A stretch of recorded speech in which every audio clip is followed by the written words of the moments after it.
कांग्रेस के वरिष्ठ नेता और राज्यसभा सांसद प्रमोद तिवारी अपने एक नए बयान को लेकर विवादों में घिर गए हैं।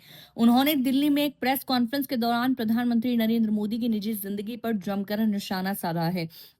साथ ही अयोध्या के राम मंदिर पूजन को लेकर बेहद तीखी टिप्पणी की है। उनके इस बयान के बाद देश का राजनीतिक माहौल एक बार फिर गर्मा गया है। प्रमोद तिवारी ने पीएम मोदी पर निशाना साधते हुए रामायण का एक पौराणिक प्रसंग सुनाया। उन्होंने कहा कि जब भगवान श्री राम ने अश्वमेध यज्ञ किया था तब माता सीता उनके साथ नहीं थी, लेकिन धार्मिक नियमों का पालन करने के लिए भगवान राम ने माता सीता की एक प्रतिमा अपने बगल में रखवाई थी। इसी बात का जिक्र करते हुए कांग्रेस नेता ने कहा, मैं तो टीवी पर ढूंढता ही रह गया जब मोदी जी मंदिर की पूजा कर रहे थे तो हमें वहां सीता मैया कहीं दिखाई नहीं पड़ी। उन्होंने आगे कहा कि उस समय राम की सीता कौन थी और आज मोदी जी की सीता कौन है, इसका फैसला तो खुद मोदी जी ही कर रहे हैं। प्रमोद तिवारी ने राम मंदिर निर्माण का श्रेय भारतीय जनता पार्टी को देने से साफ इनकार कर दिया। उन्होंने कहा कि अयोध्या में राम मंदिर बीजेपी की वजह से नहीं बना है।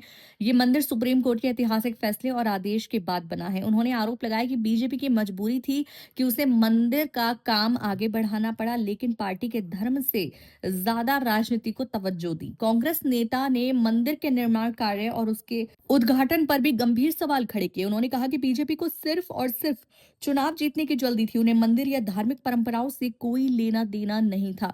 उन्होंने आरोप लगाया कि चुनाव करीब देखकर बीजेपी ने आनंद फानन में अधूरे मंदिर का ही पूजन करवा दिया। उस समय ना तो मंदिर का मंडप पूरा बना था और ना ही शिखर पर झंडा फहराया गया था। धार्मिक मान्यताओं के हिसाब से अधूरे मंदिर में पूजा करना शुभ नहीं माना जाता है। प्रमोद तिवारी ने लोकसभा चुनाव के नतीजों को भी इस मुद्दे से जोड़ा। उन्होंने कहा कि बीजेपी ने तमाम चालाकियां की और बहुत धांधली करने की कोशिश की, लेकिन इसके बावजूद जनता ने उन्हें नकार दिया। उन्हें की सीटें 306 से घटकर काफी कम हो गई। उन्होंने कहा कि भगवान राम के नाम पर राजनीति करने वालों को देश की जनता समझ चुकी है। बीजेपी के लिए राम मंदिर सिर्फ एक चुनावी मुद्दा था, जबकि देश के आम लोगों के लिए ये आस्था का विषय है। प्रमोद तिवारी के इस बयान के सामने आते ही भारतीय जनता पार्टी ने भी उन पर पलटवार करना शुरू कर दिया है।